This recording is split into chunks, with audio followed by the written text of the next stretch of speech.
favors. When you getting paper, they turn into haters. Yeah. I'm through doing favors. I'm through doing favors. When you getting paper, they turn into haters. Yeah. I would call them shakers, but I send them later. Yeah. I'm through doing favors. I'm through doing favors. Yeah. I'm through doing favors. I'm through doing favors. Yeah. When you getting paper, they turn into haters. Yeah. I would call them shakers, but I send them later. Yeah. I'm through doing favors. I'm through doing favors. Yeah. Yo, it's your boy D-Bonds 317 coming at you with another hit, another banger, whatever you call it. Welcome to the D-Bonds Show, the realest podcast out there. And I got a special announcement in this podcast, so stay tuned and listen to it. I'm going to talk about a couple stuff. One, Mike Vick was supposed to be is announced to be the captain. People are upset, but he paid his dues. A few months ago, the country was praising for forgiveness that this dude, the Dallas police that killed the dude in his own apartment, his brother praised the killer, the cop that killed his brother, forgiveness, and he was praised. But when it came to Michael Vick, people didn't forgive him at all. If you look at the zoo, circus, McDonald's, blah, blah, blah, going on, people kill animals all the time. And this man, he served his dues, he served his debt to society. If we're going to forgive one person, but not forgive another person, if a animal is more important to a human being, it is sad. That's the only thing I'm going to say about the Mike Vick thing. I support Mike Vick. I understand he made a couple mistakes. It was really his brother. He took the blame for it. If people did their research and read everything to it, that's how it really is. He was one of the best quarterbacks in the league. He was going to break a lot of records, and that messed him up. That's messed up his career, his Hall of Fame. But the next thing I'm gonna talk about, the company I used to work for, the biggest company in the United States, one of the biggest employment in Indianapolis, Indiana. Celadon Trucking is closing its door. Over 3,000 truckers is infected. Over 2,000 employees behind the scene are infected, from warehouse workers to dispatch to management to everybody in safety. I got fired in April a few months ago with them. Stuff happened for a reason. We never know till months come through why this happened. Some stuff might not even happen for a reason. Some shit just happened, right? But when we look at the situation that's going on with the trucking game right now, is trouble, is terrible. We can say Trump is doing a good job, but when you look at the trucking industry, people is low cutting. First of all, people like, oh, I could do this for $1 a load, rather than doing it for $4 per mile, doing it for that. But now stuff go high, but you shipping shit so low, but you charge the people arm and leg to buy it. That's not fair to the consumer. That's not fair for the people who driving the truck.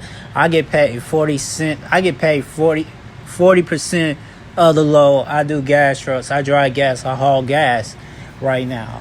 My goal is to have my own truck company, do crude oil, whatever. I want to do everything. I want to own a warehouse. I want to own a gas station. I want to be the biggest entrepreneur that I've ever been in my life.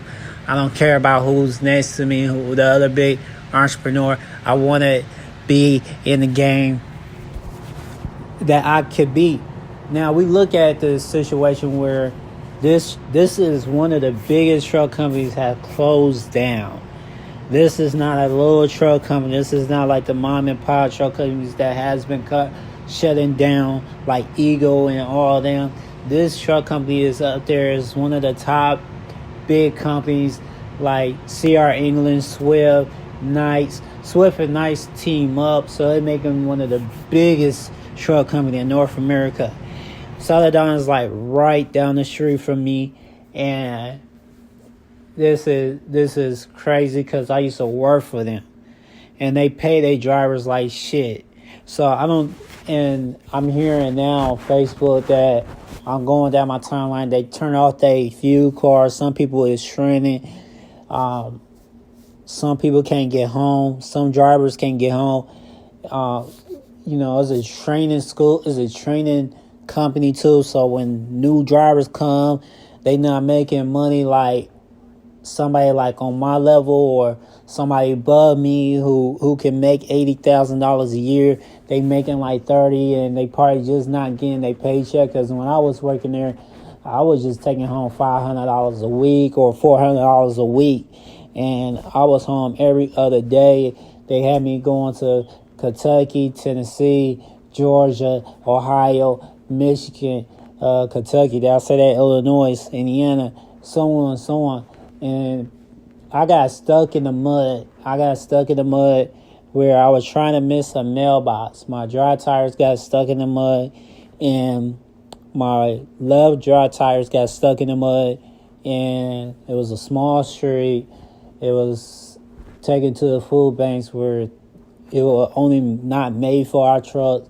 So I feel that I got set up. They made me work for a whole fucking week, and they fired me. They called me in and they fired me. It was bullshit. That's why I don't feel bad for the company that closing. I feel bad for the drivers. Let me get that straight. I feel bad for the drivers. As me and a truck driver, you drive for somebody, you worry about this could be my last day. So you got to stack your bread up. You got to save your money. You got to pay your bills up, because anything can happen to you.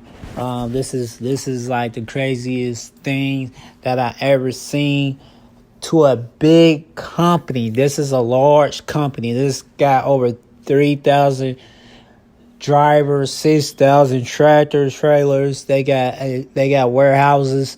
They cross the world. They go to Canada. They go to Mexico.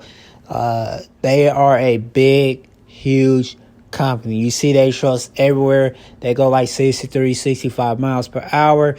It's a big company. So when people look at the situation that's going on in the economy right now, we should pay real attention to the truck industry, because the truck industry shut down for a day.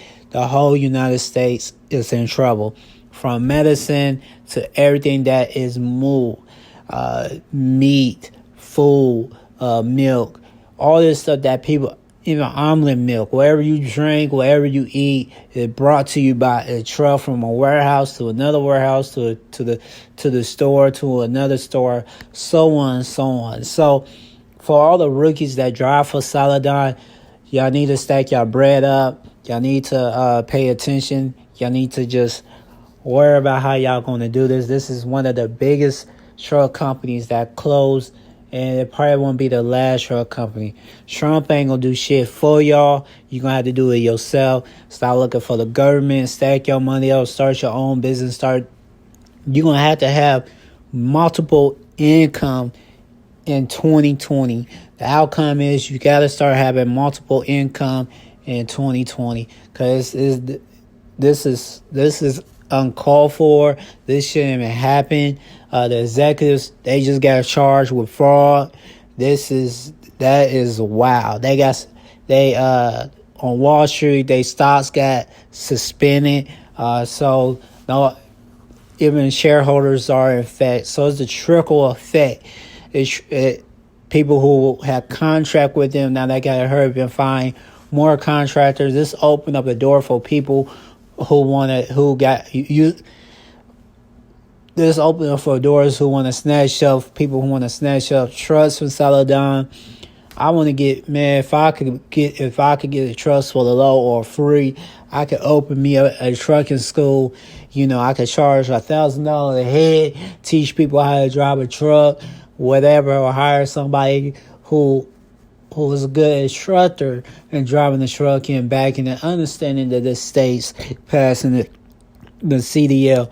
Everybody getting a trucking thing and think it's going to be roses and sweets and Pop-Tarts. No, It's gonna be a hard work. It's a stressful job.